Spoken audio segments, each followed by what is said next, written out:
This is how you replace the line on the 58 volt AEG line trimmer or edger. To start, we're just going to check there's no line held captive within inside the bumper head. To do that, we simply press on this side, on either side, to release the retainer. You can then remove the bumper head to check there's nothing else left in there.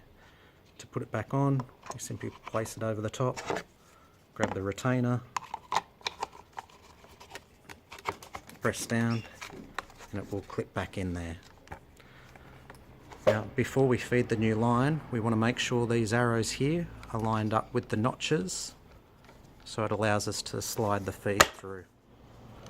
We simply turn this, and you'll even hear it click, and it comes around, and making sure that the notches are with the arrows on either side.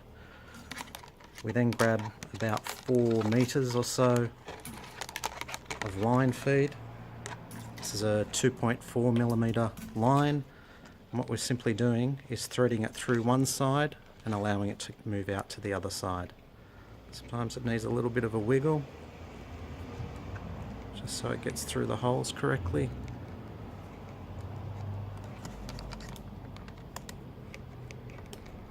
There we go. It's coming out the other side now. I'm just going to keep on pulling it through until we get about halfway.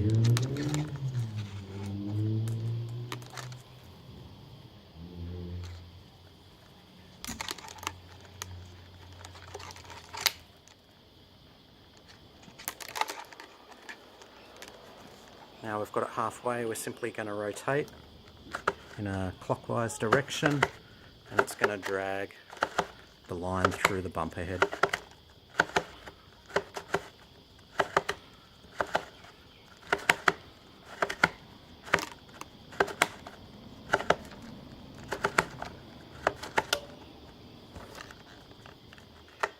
Now that's done, should be ready to go.